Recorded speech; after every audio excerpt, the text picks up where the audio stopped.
Service में रहते हुए, सेना में रहते हुए किसी का आपने प्रिडिक्शन किया हो? एक अफसर थे जो उन्होंने IIM अहमदाबाद में कोर्स कर रहे थे और उन्होंने मुझसे पूछा मैं कोर्स करने के बाद मेरी जॉब कहाँ लगेगी। तो मैंने उनको बताया कि देखिए आपको इस इंडस्ट्री में जॉब मिलेगी, और उनको उसी इंडस्ट्री में उसी टाइप की जॉब मिली।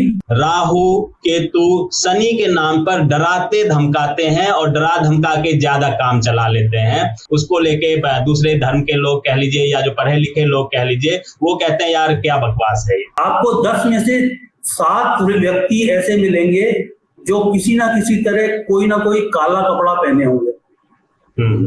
आज होटल्स, नाइट क्लब, बार, सब जगह पहले वो अंधेरा करते हैं, उस अंधेरे में फिर वो रोशनी करने की कोशिश करते हैं। देखिए आमतौर पर ये धारणा है कि सूर्य सबसे ज्यादा ब्राइट है, सबसे ज्यादा रोशनी और एनर्जी वो देता है। चंद्रमा हमारे मन का और इमोशंस का कारक है जो हमें सबसे ज्यादा इफेक्ट करते हैं।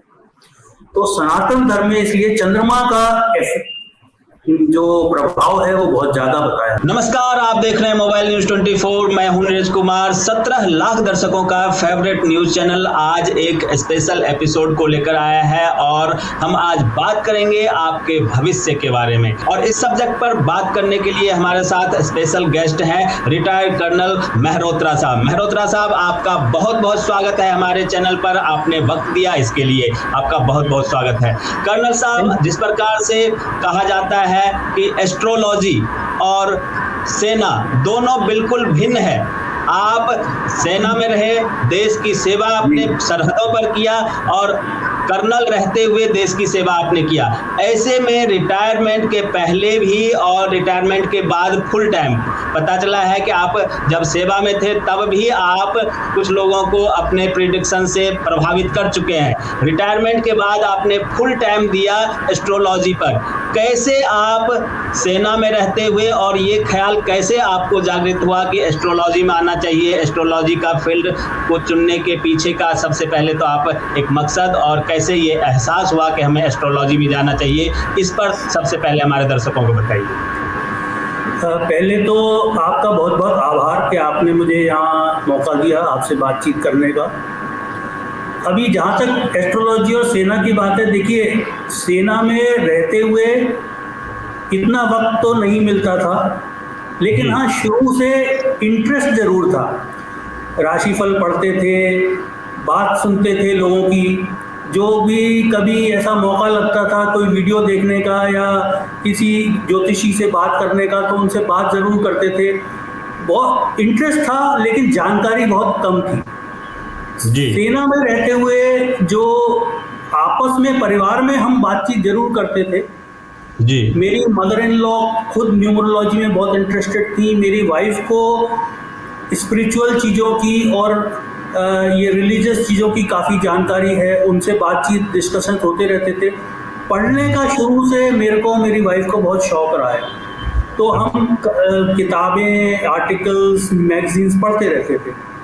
लेकिन हाँ कभी भी इतना मौका नहीं लगा कि ज्योतिष को एक कैरियर की तरह चुने या ज्योतिष को पूरा पढ़ें। ये इंस्पिरेशन मदर इन लॉ से, फैमिली से मिली। हालांकि मेरी फैमिली जरूर इंटरेस्टेड रहती थी, क्योंकि फौज में अनसर्टेनिटी बहुत है, कब कहाँ पोस्टिंग होगी, आप कितने दिन रहोगे, तो ऐसी अनसर्टेनिटी जानने की चाह जरूर रहती थी, आगे क्या होने वाला है। लेकिन हमने कभी नहीं पढ़ा। हाँ जब मौका मिला तो फिर ये हुआ कि एक विधिवत इसकी शिक्षा लेनी चाहिए, तो मैंने महाराष्ट्र कॉलेज ऑफ वैदिक एस्ट्रोलॉजी ज्वाइन किया ऑनलाइन और उनसे एक पोस्ट ग्रेजुएशन कोर्स किया और अब मैं वहीं से भी मास्टर्स भी कर रहा हूँ। मास्टर भी कर रहे हैं? हाँ जी। ज्योतिष ऐसा सब्जेक्ट है जिसका कोई अंत नहीं है। तो ऐसा नहीं है कि आपने 5, 6, 7 साल, 8 साल, 10 साल कर लिया तो आपको सब कुछ आ गया, आप रोज कुछ ना कुछ नया सीखते हो, रोज कुछ ना कुछ किसी से सीखते हो, जो दूसरे ज्योतिषियों का एक्सपीरियंस है उनसे सीखते हो, उनसे पूछते हैं। बिल्कुल, इसमें तो ये अध्यात्म का क्षेत्र ऐसा है कि पूरी जिंदगी आप सीखते रहें और लोगों को अपने ज्ञान से लोगों को प्रभावित करते रहें, उन्हें जागरूक करते रहें और उनके भविष्य के बारे में बताते रहें। तो हमारे सनातन धर्म में तो कहते हैं कि सैकड़ों वर्ष तक जो ऋषि मुनि रहते थे पहाड़ों पर, कंदराओं में, वहाँ वो तपस्या करके ज्ञान हासिल करते थे। तो ये तो वाकई बहुत ही बड़ा फील्ड है। और जिस प्रकार से ज्योतिष, एस्ट्रोलॉजी और साइंस दोनों में एक द्विभाषी टकराव रहता है। लोग साइंस को और ज्योतिष को अलग करके देखते हैं, लेकिन अब जिस प्रकार से रिसर्च सामने आ रहा है, साइंस भी ज्योतिष को मान्यता देने को बाध्य हो रही है। साइंस के बड़े बड़े वैज्ञानिक भी ज्योतिष पर आधारित किताबों में अपनी रुचि दिखाते हैं और कई सारे किताब भी साइंटिस्टों ने लिखा है कि जब साइंस खत्म हो जाता है, जहाँ से साइंस का दायरा खत्म हो जाता है, उसके बाद ज्योतिष और एस्ट्रोलॉजी, अध्यात्म जो है वो उसके बाद शुरू होता है। और यही सब कारण है कि पश्चिमी सभ्यता के लोग पहले बहुत कम हमें आंख के देखते थे, अब वो लोग भी ज्योतिष पर विश्वास करने लगे हैं। कर्नल साहब, आप कोई एक ऐसा वाकया हमें बताएं जब आपने किसी सर्विस में रहते हुए, सेना में रहते हुए किसी का आपने प्रिडिक्शन किया हो, चाहे आपके सैनिक हो या बाहर के लोग हो, और उन्हें आश्चर्यचकित करने वाला रिजल्ट मिला हो कि भाई आपने कहा और ऐसा ही कुछ हुआ, कोई ऐसा अनुभव आपसे? नहीं, देखिए, सेना में रहते हुए मैंने कभी प्रेडिक्शंस नहीं किए। अच्छा। क्योंकि एक तो सेना में कुछ रूल्स भी ऐसे होते हैं और सेना में इतना वक्त भी नहीं मिलता था कि उसको पूरी तरह समझ के, और पर्सनली इसमें बहुत वक्त लगता है। देखिए, हमारे ऋषि मुनियों ने जितना अपने यौगिक ज्ञान से किया वो बहुत अनंत है, हमको उसका बहुत थोड़ा सा हिस्सा आता है जी। और मुझे खास तौर पे जब मैं एक कुंडली देखता हूँ तो कम से कम उसको 2-3-4 घंटे स्टडी करता हूँ, तभी मैं आगे कुछ प्रेडिक्शन करता हूँ। तो इसलिए सेना में मैंने कभी कोई प्रेडिक्शन नहीं किया।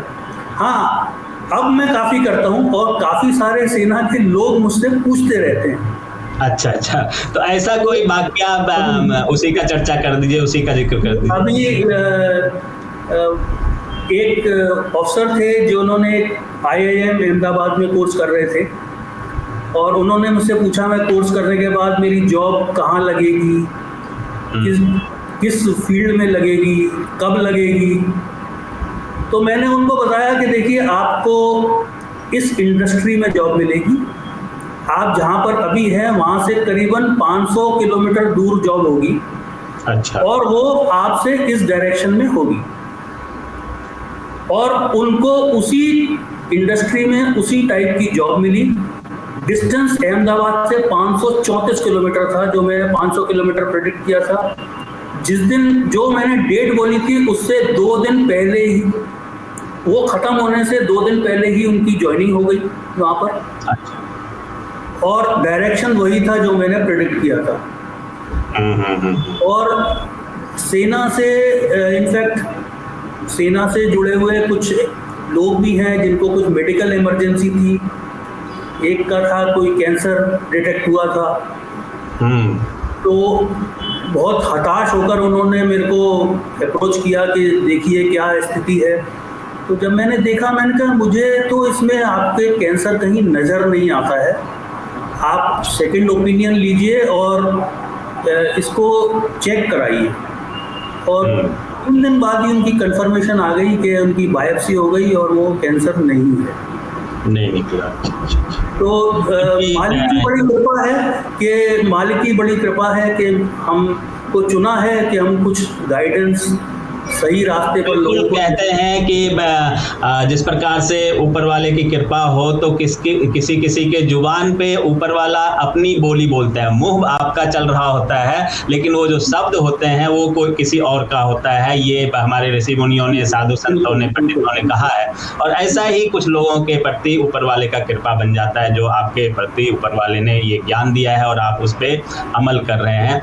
एक चीज और हम जानना चाहेंगे, वो ये है कि जब तक ज्योतिष के बारे में जो भ्रांति बहुत सारा फैला हुआ है कि इसमें लोग राहु केतु शनि के नाम पर डराते धमकाते हैं और डरा धमका के ज़्यादा काम चला लेते हैं, उस नाम पे थोड़ा सा जो है भ्रांति फैला हुआ है और अंधविश्वास को लेके लोग उसको लेके दूसरे धर्म के लोग कह लीजिए या जो पढ़े लिखे लोग कह लीजिए वो कहते हैं यार क्या बकवास है ये।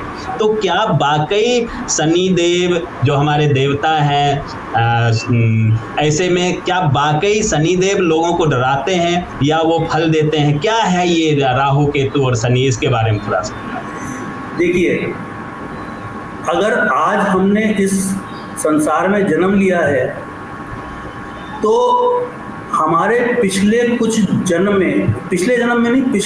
जन्मों में हमारे कर्म जरूर ऐसे रहे होंगे जिनका हिसाब किताब अभी बाकी है और उसको चुकाने के लिए ही हमने जन्म लिया है। और अगर आप देखें तो कलयुग में राहु का प्रभाव बहुत ज़्यादा है। आप खुद देख लेंगे, आपको 10 में से 7 व्यक्ति ऐसे मिलेंगे जो किसी ना किसी तरह कोई ना कोई काला कपड़ा पहने होंगे। आज होटल्स, नाइट क्लब, बार, सब जगह पहले वो अंधेरा करते हैं, उस अंधेरे में फिर वो रोशनी करने की कोशिश करते हैं। तो वो जो अंधेरा है वो राहु है। अभी मैं और आप जो इस कम्युनिकेशन पे बात कर रहे हैं, जो ये ऑनलाइन है, ये वर्चुअल है जी, रियल नहीं है, ये भी राहु है। एडिक्शंस, तामसिकता, झूठ, फरेब, धोखा कलयुग में बढ़ता जा रहा है, राहु का प्रभाव है। लेकिन हमारे जो कुंडली में प्लैनेट्स प्लेस्ड हैं जहां पर भी, वो इसलिए हैं क्योंकि हमारे पिछले कुछ जन्मों के जो कर्म थे उनके संचित कर्मों के कारण वो प्लैनेट्स वहां पर प्लेस्ड हैं। मैं यहाँ पर ये आपके माध्यम से सबको बताना चाहता हूँ कि ऐसा नहीं है कि शनि, राहु, केतु बहुत दुष्ट प्रकृति के हैं और नुकसान ही करते हैं, बिल्कुल नहीं। कई जगह राहु आपको बहुत मदद करता है। अगर आप रिसर्च वर्क में हैं तो राहु आपको मदद करेगा। अगर आपका कनेक्शन फॉरेन कंपनी लैंड से है तो राहु आपके लिए बहुत फायदेमंद है। अगर आप माइनिंग इंडस्ट्री में हैं, राहु आपके लिए फायदेमंद है क्योंकि वो जमीन से नीचे छुपी हुई चीजों को देखता है, वो आपको बताता है जो छुपी हुई चीजें हैं। अगर आप इवन मेडिकली अगर आप डायग्नोसिस कर रहे हैं तो वो कुछ छुपा हुआ है जिसको आप ढूंढ रहे हैं, वहां राहु आपके लिए हेल्पफुल भी होता है। शनि आपके लिए बहुत मदद करता है। शनि आप न्यायाधीश है जी, दरोगा है। अगर आप गलत कर्म करेंगे, आपके कर्म अच्छे नहीं होंगे, तो शनि से आपको डरने की जरूरत है। लेकिन अगर आप सही कर्म करेंगे, शनि आपको कुछ प्रॉब्लम नहीं देगा। शनि आपको, अगर आप सही रास्ते पर हैं, शनि आपको हमेशा आराम देगा। और शनि ही है जो आपको मेहनत करवाएगा, मेहनत करने से भी रोकेगा, वो आपको मेहनत करने में मदद देगा। शनि और राहु दोनों, और मंगल भी। आप रूल्स फॉलो कर रहे हैं, प्रोसीजर्स फॉलो कर रहे हैं, अपनी मेहनत कर रहे हैं, शनि और राहु पक्का आपको अच्छा फल देंगे। बिल्कुल। वो आपके पिछले संचित कर्मों के कारण कहाँ आपकी कुंडली में बैठे हो, किस राशि में बैठे हैं और किस नक्षत्र में बैठे हैं। स्वाभाविक है, बिल्कुल स्वाभाविक है कि हमारे अगर देवता हैं तो वो हमें जानबूझ के नुकसान तो पहुंचाएंगे नहीं। अगर एक और प्लेनेट बचा केतु। केतु आपको डिटैचमेंट देता है, लेकिन केतु आपको मोक्ष और स्पिरिचुअलिटी की तरफ भी ले जाता है। राहु और केतु हमेशा आमने सामने होते हैं। अगर आपको राहु से प्रॉब्लम लगती है तो आप जो है वो स्पिरिचुअलिटी, रिलीजन की तरफ जाएंगे, आपको आराम आएगा। आप जितना किसी चीज के पीछे भागेंगे, केतु आपको उतना ही उससे दूर करने की कोशिश करेगा। आप उसे छोड़ दीजिए, केतु आपको अपने आप वो चीज दिला देगा। अच्छा जी। मतलब वो जो कहते हैं कि धन के पीछे भागोगे तो धन तुम्हारे से दूर भागता चला जाएगा, और ये राहु का कारक है। देखिए, धन जो है ये कलयुग है, और कलयुग जो है वो कल का युग है, कल पुरुषों का युग है। कलयुग कल का युग है। धन धन क्या है? आपका ज्ञान, एक्सपीरियंस, आपका रिलीजन, आपकी मेडिटेशन, आपका जो वो धन है आपका। पैसा आपका धन नहीं है, पैसा आपके पास अपने आप आ जाएगा। बिल्कुल बिल्कुल। तो ये सारी चीजें आपने बड़ा स्पष्ट रूप से बताया कि किस प्रकार से राहु, केतु और शनि जो है वो नुकसान पहुंचाने के लिए नहीं होता है, अगर आपने उसका सही से उपयोग किया और पूर्व जन्म में, कई जन्मों में जो आपने कार्य किए हैं उसके हिसाब से शनि देव जो है वो न्याय के देवता हैं, वो न्याय करते हैं। अगर आपने अच्छा किया है तो अच्छा मिलेगा, बुरा किया है तो बुरा मिलेगा। और इसी को जिस प्रकार से ज्योतिष लोग कहते हैं या पंडित जी कहते हैं कि शनि में आपका साढ़े साती है, ढैया है, इसको अगर आपने दूर करना है तो ये उपाय कर लीजिए, चाहे वो तेल का हो गया या काले कपड़े हो गए या उतने किलो जितना आपका वजन है उतना अनाज दान कर दीजिए। तो क्या ये सब करने से हमारे पूर्व जन्म के या जो हमारे जो भी कर्म के हिसाब से फल मिलने वाला है वो दूर हो सकता है? देखिए, पहले तो मैं आपको एक चीज और बता दूं जी, कि विधि का जो विधान है ना उसको कोई नहीं बदल सकता। कृष्ण भगवान ने भी अर्जुन से कहा था कि देखो, मैं विधि का विधान नहीं बदल सकता। अगर विधि का विधान बदल ही लेते तो कृष्ण भगवान और रामचंद्र जी को जितने कष्ट भोगने पड़े थे वो अपने लिए खुद ही ना कर लेते। लेकिन जो भी मनुष्य रूप में जन्म लिया है, क्योंकि आपके संचित कर्म ऐसे हैं तो आपका प्रारब्ध ऐसा बना है कि आपको वो विधि का विधान तो भोगना ही है।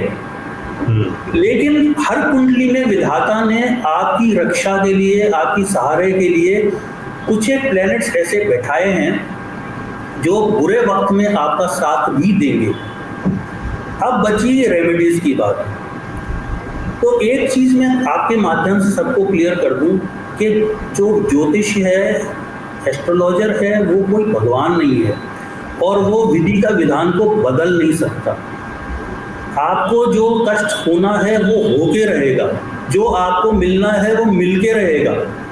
अगर आपको अच्छी नौकरी मिलनी है, मिलकर रहेगी, बशर्ते आप जो है वो सही रास्ता चुने। क्योंकि अगर आप भी जानते हैं, आपने मुझे इस चैट के लिए इनवाइट किया, अब मेरी विल थी कि मैं इसको करूं या ना करूं, है ना?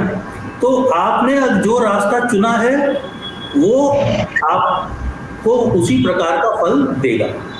रेमेडीज का ये है कि रेमेडीज से होता क्या है। रेमेडीज से दो चीजें होती हैं। एक, जब भी आप समस्या में हैं, जो आजकल हर आदमी है, किसी ना किसी प्रकार की समस्या उसको जरूर है, तो आप में उस नकारात्मकता आती है, आप हताश होते हैं, आप बड़े मायूस होते हैं और नकारात्मकता बढ़ती जाती है, आपको समझ नहीं आता है कि अब करूं क्या मैं। तो ज्योतिष आपको उस स्थिति से निकालने के लिए, पॉजिटिविटी की तरफ ले जाने के लिए सही डायरेक्शन दिखाने में मदद करता है, पहली चीज।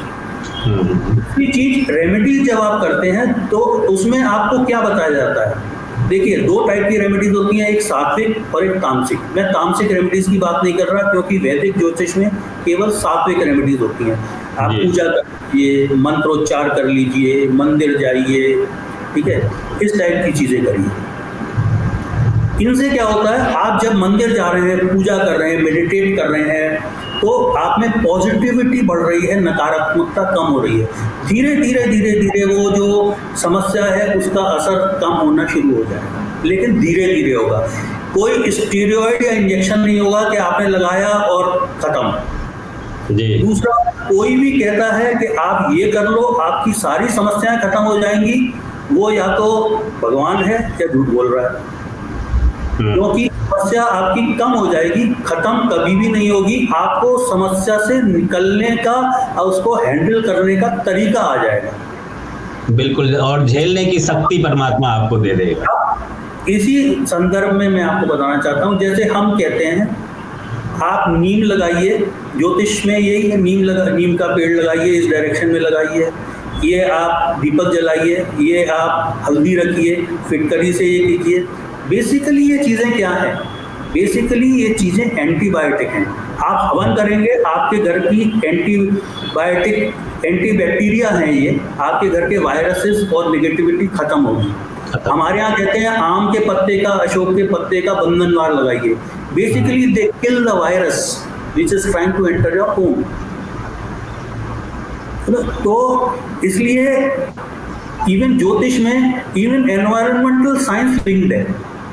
अब वो कहते हैं आप ये वाला पौधा लगाइए, इस डायरेक्शन में लगाइए, ये पौधा लगाइए, इस डायरेक्शन में लगाइए।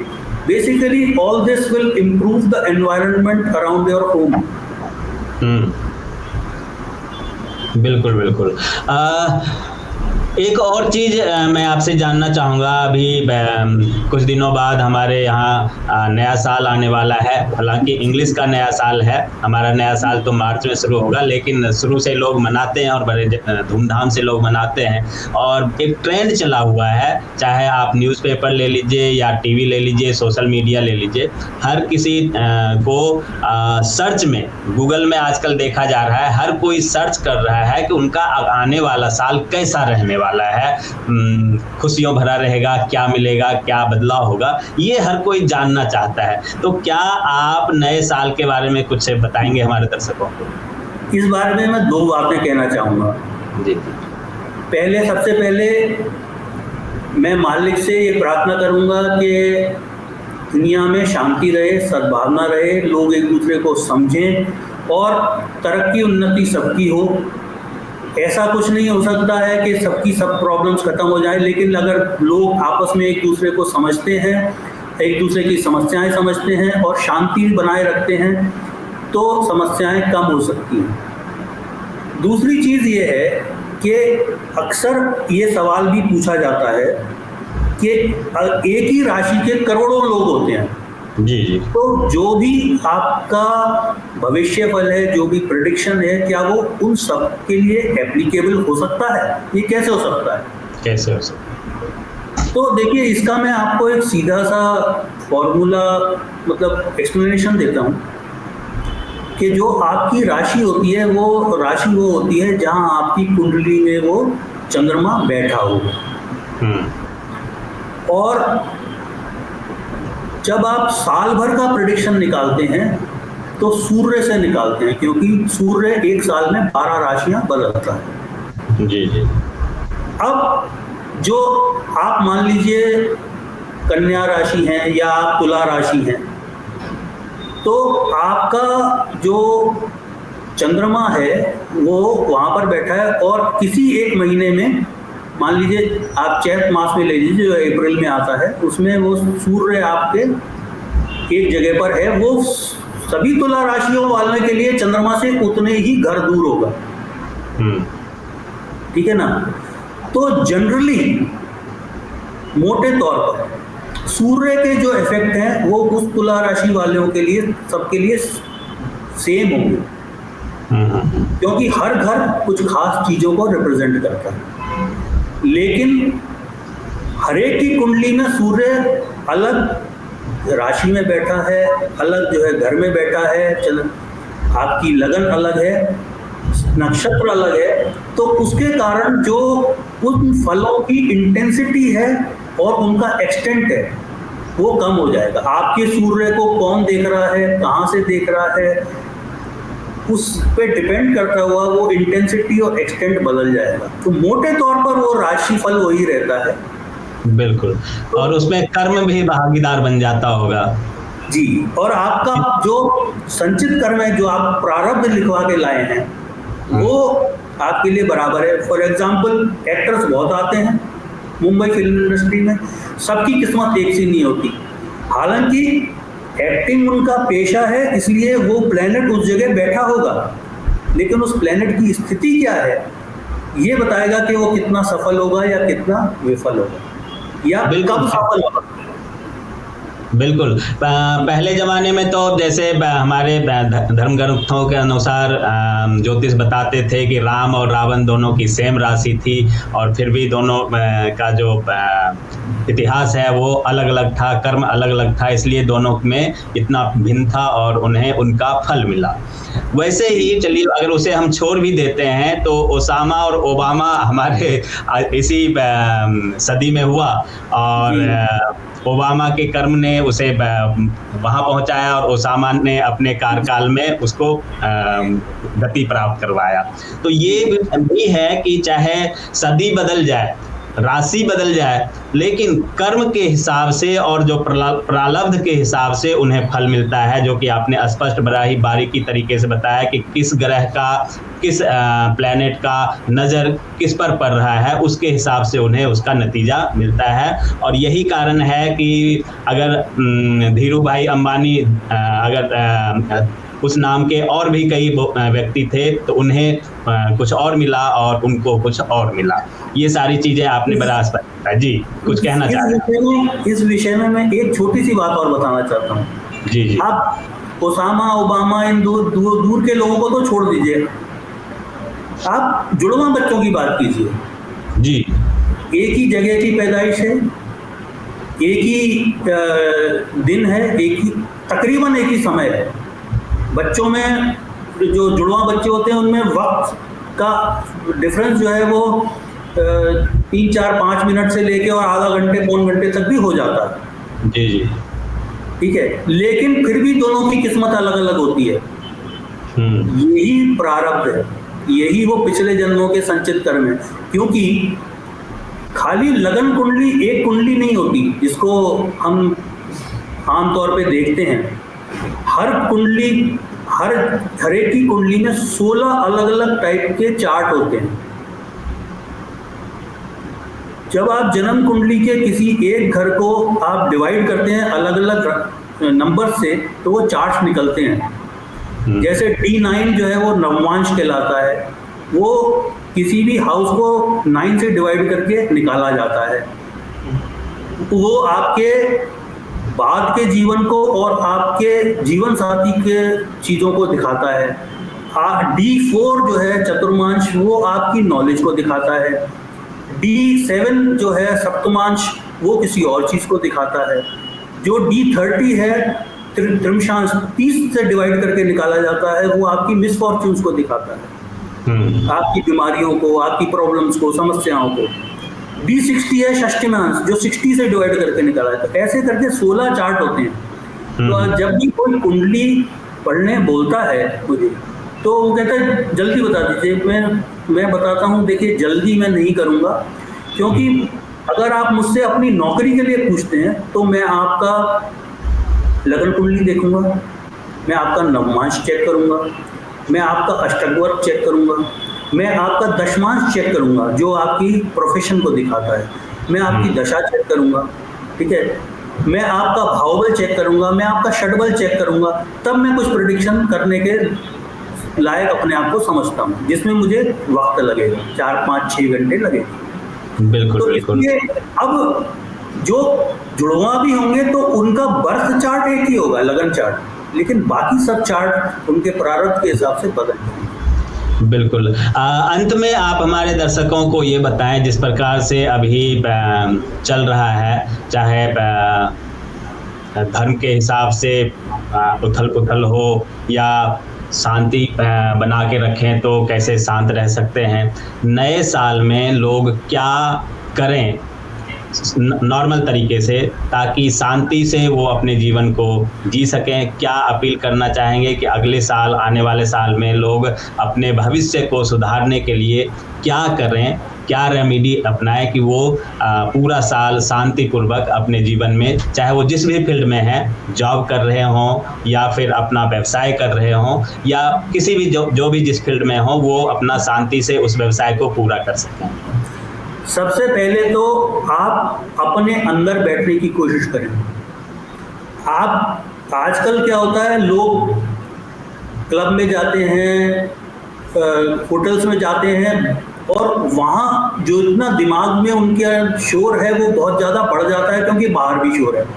तो आप अपने लिए कुछ ना कुछ वक्त जरूर निकालें, मेडिटेट करें, अपने अंदर बैठें, चुप बैठें, शांत बैठें, उससे आपकी पॉजिटिविटी भी बढ़ेगी और आपको अपने अंदर ऊर्जा लगेगी। दूसरा, आप जिसको भी आप मानते हैं, चाहे आप किसी भी धर्म के हो, आप जिसको भी मानते हैं उसका ध्यान करें, उसका पूजन करें, उनकी जो सीख है, सीख सबकी एक सी है, खाली शब्द अलग अलग है, उनकी सीख पर चलने की कोशिश करें और थोड़ा बहुत अपने स्वास्थ्य का ध्यान जरूर रखें। रोज थोड़ी सी एक्सरसाइज किसी ना किसी फॉर्म में जरूर करें।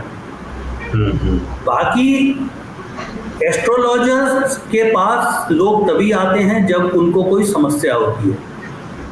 तो आपको अगर दिशा देखनी है कि आप लगातार किसी को फेलियर्स मिलते हैं, तो ऐसा तो नहीं कि वो गलत डायरेक्शन में काम कर रहा है। अगर किसी का जॉब बार बार चेंज करना पड़ रहा है, जॉब में लगातार प्रॉब्लम हो रही है, या तो वो गलत जॉब में है या गलत फील्ड में है, या उसको बिजनेस करना चाहिए और जॉब कर रहा है, तो उसके लिए आप किसी एस्ट्रोलॉजर से सलाह ले सकते हैं। हाँ, ये जरूर मैं कहना चाहूँगा कि कृपया करके कोई भी जेमस्टोन अपने आप ना पहने बिना एस्ट्रोलॉजर की सलाह से, क्योंकि वो नुकसान भी कर सकता है। कोई भी रेमेडी केवल इसलिए शुरू ना करें क्योंकि आपके दोस्त को या आपके रिश्तेदार को वो बताई गई थी, उसे सूट करी। जो दूसरों को सूट करेगी जरूरी नहीं है वो आपको भी सूट करेगी। बिल्कुल बिल्कुल। पूजन, मेडिटेशन वो आप कैसे भी कर सकते हैं, वो जरूर आपको सूट करेगा, चाहे आप कैसे भी करें। देखिए, आमतौर पर ये धारणा है कि सूर्य सबसे ज़्यादा ब्राइट है, सबसे ज़्यादा रोशनी और एनर्जी वो देता है, लेकिन सनातन धर्म में हमेशा ये माना गया है, हमारे ऋषि मुनियों की इतनी यौगिक दृष्टि थी कि उन्होंने चंद्रमा को सर्वोपरि माना। अब आप देखिए, अगस्त 2019 में नासा की एक वेबसाइट पर एक कमेंट है जिसमें उन्होंने खुद बताया है कि चंद्रमा में जितनी 5x5 मीटर में जितनी गामा रेस का एमिशन होता है वो सूर्य से कहीं ज़्यादा है, और वो चंद्रमा सूर्य से कहीं ज़्यादा ब्राइट है। अब अगर इसको आप रिलेट करें हमारे सनातन धर्म से, चंद्रमा हमारे ज्योतिष में पानी का कारक है, हमारे शरीर का भी 70 से ज़्यादा % पानी से बना है।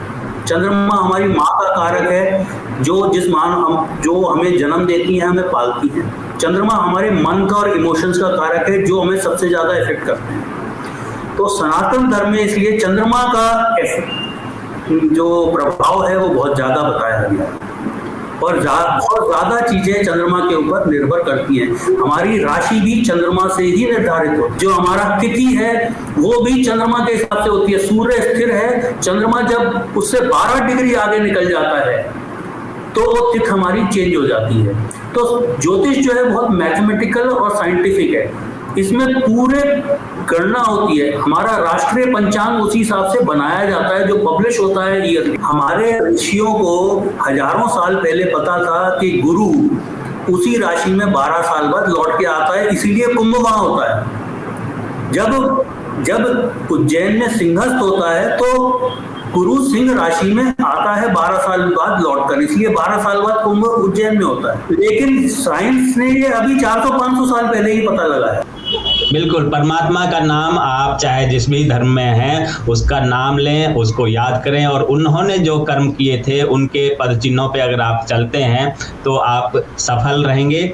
रेमेडी के लिए बताया कि बिना किसी एक्सपर्ट्स के सलाह का आप अगर आपको लगता है कि उसको ये करने से ये फ़ायदा हो गया तो हर कोई वो ना करें, क्योंकि हर किसी का अपना अलग अलग रेमेडी हो सकता है। कर्नल साहब, आपने वक्त निकाला हमारे लिए, हमारे दर्शकों के लिए, आपका बहुत बहुत धन्यवाद, और आप तमाम दर्शकों का भी बहुत बहुत धन्यवाद।